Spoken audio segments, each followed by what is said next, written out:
Hello there, and welcome back. We are in the midst of our 30 days of energy boosting tips for breast cancer survivors. And if you are following along, I hope that you're getting a lot of value out of this. I hope that you're starting to embrace some of the things that we're talking about, starting to implement them, maybe just think differently about a few things, and just giving it a go. Change is not about perfection. All right. So at no point in time am I anticipating that you're going to grab hold of the calendar, which I'm looking for. And for some reason, I have lost. No, there we go. I was going to say it's been right in front of me this whole time, right? So don't think that you have to look at this and follow along day by day. You don't. Pick and choose, right? It's not about perfection. It's about progress. And so that being said, today I want to talk about what happens when we look in the mirror. Right? What happens when we look in the mirror, when we get out of the shower and we're naked, or we are just getting changed, or even if we're clothed? What happens when you look in the mirror?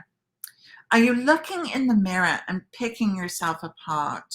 Are you focusing on your Buddha belly that we so often have, especially after a surgery? Scars. I have over 25 of them, by the way. Maybe your reconstructed boobs are uneven and a bit skew-if, and the scars aren't in the same places. Maybe you've got your port still in, or a scar where your port was, or radiation burns.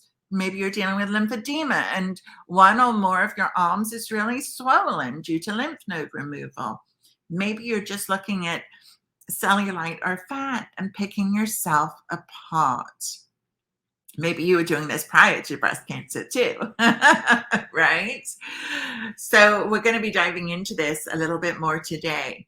I'm your host, Karen Del Maestro, your self-care coach, breast cancer and BRCA2 thriver, and I am thrilled that you are here with us today. Now, this topic is one that is near and dear to my heart. As somebody that used to constantly pick myself apart, even when, and this is the irony here, right? Even when I was a size, I'm 5'10", even when I was a size 4'6", ripped as the athlete that I used to be, completely tight, perky butt, flat abs, small but perky boobs. And I used to look in the mirror and rip myself apart. As many of us do, right? And you may do that too. But what you may not realize is the effect that this has on your energy levels. Right? So when we're tearing ourselves down, when we've got this negative narrative up in here, do you think it's making us feel like we've got more energy, or do you think it's like sucking us down? It makes sense that it's sucking us down, but we don't stop and think about it often, right? We just do it because it's what we've always done. But what you may not also realize is that by doing this, we are affecting our self-confidence, our self-esteem, our sense of self-worth, and also lack of self-love. And let me tell you something, because there's been a massive shift in my body from that tight, ripped body to now definitely not a size 4'6". We can put a 1 in front of those, if I'm being honest. Now to actually loving my body, loving myself, feeling confident in it no matter what. Even, and I'm going to try and show you because you guys probably can't see it, it's hard with my sling. And this is my uni boob, fondly known as. I give her a lot of love and support. I am concave here, where my breasts once were and where my breast reconstruction once was. So you can see my torso uneven due to fat grafting after my reconstruction, right? So there's a lot of things that I certainly could pick apart. I choose not to. I choose not to. And why? Because I realized that doing that was not going to be serving me in any way, shape, or form. It was going to be counterintuitive to everything that I am about. Because what I realized a long time ago is that self-care is self-love. And so, how do we flip that switch, right? From this habit that has been lifelong, where we've torn ourselves down, picked ourselves apart, grabbed the stomach and jiggled it and said, oh, I just want to get rid of this, or looked at the butt and done the same thing, or looked at our cellulite. Like, we just, as women, tend to have this habit of doing that. And we can look at why, and we can certainly blame it on the media, right? And all of the airbrushing and all of the plastic surgery and all of this trying to attain something that is not realistic at all. Most women have cellulite. Most women have a little bit of jiggle in their belly. And guess what? That's okay, right? Those things do not necessarily mean that you are lacking, or that you're not beautiful, or that you're not worthy of self-love. You are. You are. And so when we're talking about our energy levels after our breast cancer journey and feeling so drained and exhausted, we really want to be exploring all of the different ways that we can stop ourselves with the things that we have in control of making ourselves more exhausted and more drained. Right. So I hope that makes sense. And one of those is picking ourselves apart. That is something that we do get to choose. It takes time. Takes time. So let's look at what we can do instead of being negative, instead of drawing ourselves down, instead of making ourselves feel worse about ourselves. Let's look at some things that we can do instead. Okay. So, and I invite you to try these things and to know it's not going to happen overnight. It does take practice, right? It does take practice, but it is so worth it, because speaking as somebody that used to tear herself down and now doesn't, I love the way this feels. It feels so much easier, right? So much lighter, so much happier, right? And this here, like I said, is my breastbone. Now I have an option, as bizarre as this is, but I have an option to go into surgery if I want to and have that shaved. Yeah. No, it's not that important to me. It's not that important to me. This is me. This is me. I choose not to wear prosthetics because that feels fake to me. And I'm not about being fake. Everything for me is about being real, especially right now. I want to be real. I want to be authentic. I just want to be me. And that's a place where I feel really good. And being flat, even with my lovely uni boob, is what feels real to me. And so, what do we do, right? How do we switch this around? So, we want to start looking in the mirror. And instead of looking at what's wrong, I invite you, first of all, to look straight into the eyes of the beautiful woman who is looking back at you.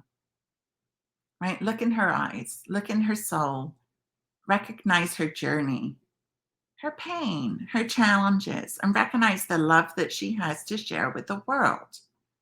Right? Look at her with gratitude for what she has been through, and amazement for what has kept her going. Right? Just look in her eyes. What do they say? The eyes are a view into the soul. And it's so true. It's so true. And so start by doing that, right? And then just smiling. Just smiling. Don't question, don't ask. Look into the eyes of the woman looking back at you and just smile. And maybe nod, right? That sign of acknowledgement, right? Acknowledging what you've been through up until this moment to get to where you are. And let me tell you, you are a badass, because going through this breast cancer journey is not easy. No matter what your treatment course is, it's not easy. You have faced death. You have faced the thought, am I going to die? We all have. No matter the stage. Because the reality is, unfortunately, we do lose women to this disease every day. But that's not you, because you're still here. You're still here. And so let's make the most of whatever time we have left.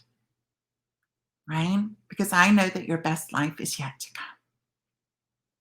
Because when you start to embrace changes like we're talking about today, when you start to embrace all of the self-care tips and energizing tips that I've been sharing with you, your best life is yet to come. Yeah, and I mean better than before breast cancer. 100%. 100%. Because when we've got this kind of perspective, our view changes.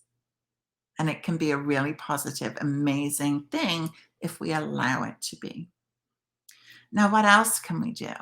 The other thing that I've noticed can be really hard for us is actually touching our breasts or our flat chests, right? And you may notice this, even if you've had a lumpectomy and you haven't had to undergo mastectomy or anything like this, it can be hard for us to touch our breasts with love versus criticism, right? In your hand, you have the power to give yourself what you need, right? Your hand can be very healing to yourself and to others. Think of what do we do?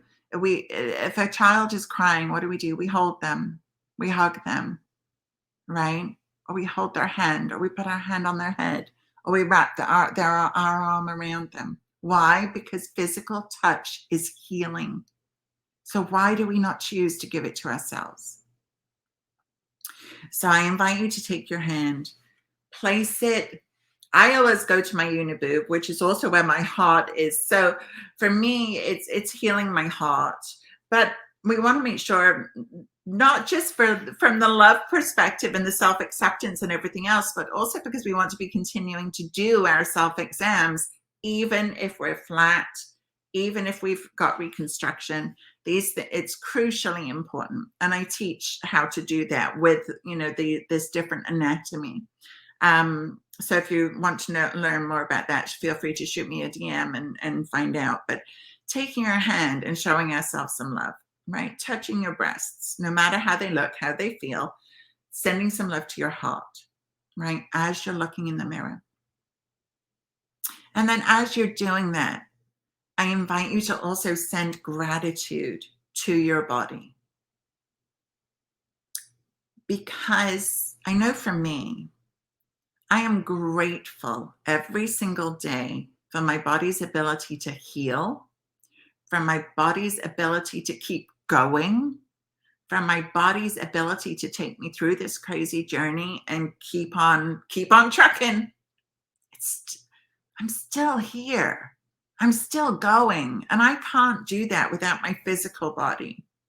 And so I show her so much love and appreciation for what she enables me to do. I couldn't be here today serving all of you wonderful women if my body did not allow me to do that. So what is your body allowing you to do? Stop focusing on what you can't do. Focus on what you can do, and be grateful for what you can do. And with that gratitude, it starts to unlock the door to, because then we're going to have more energy. Then it starts to unlock the door for more things that we are able to do as and when the time is right. Okay. And I think just as human beings, we have such a tendency to focus on the negative, right? On what we can't do, on the bad things and how we look. I want you to kind of have a bit of an awareness of what that does for your energy. And then try this. Give it a try and see how it feels. So to recap, what are we doing? We're going to smile and look right back in your eyes in the mirror. Going to place your hand on your breasts, on your heart, on your chest, wherever you need to send some love. Wherever you need to send some love. And then we're going to show some love and gratitude to yourself. Now, it may have to be a bit of fake it till you make it. Right? It may feel really uncomfortable to start with if this is not something that has been a practice of yours. That's okay. Change is uncomfortable. Doing something new is uncomfortable. But that discomfort is a sign of growth. That discomfort is a sign of change. And so if we do not try to grow as we go through this journey, then we're going to end up stuck. We're going to end up stuck, feeling depleted, feeling worn down, feeling bad about ourselves and our body, tearing ourselves apart every day. And if you want to keep doing that, feel free. That's your choice. But what I'm here to offer you is for you to know that there is a different way, a better way, one that feels really, really good versus really sucky. Okay. So that's our tip for today, right? To look in the mirror, to smile at the woman who is still going. She's still here. She's still going. She's amazing. You, my friend, are amazing. Amazing. And you just need to keep going. And you need to make the choices to boost your energy, right? So that we can start to do more, so that we can start to grow and explore this best life that is yet to come. That's your tip for day 14 of our energy boosting tips for breast cancer survivors. I'm your host, Karen Del Maestro. Thank you so much for joining me here today. You can find me over at karendelmaestro.com or in the Healthy Living After Breast Cancer Facebook community. Don't forget, if you haven't yet, it's not too late. Grab your calendar and start following along or picking, a different thing depending on what's calling your name and on what kind of energy you're looking for in any given day. Okay. I will be back tomorrow. I can't believe we're going to be halfway through this 30-day adventure already. And I will see you tomorrow. So have an absolutely amazing day. Don't forget, every time you go to the bathroom, look in the mirror, look at her eyes, smile, and say thank you. Okay. Bye for now, guys. Have an amazing day.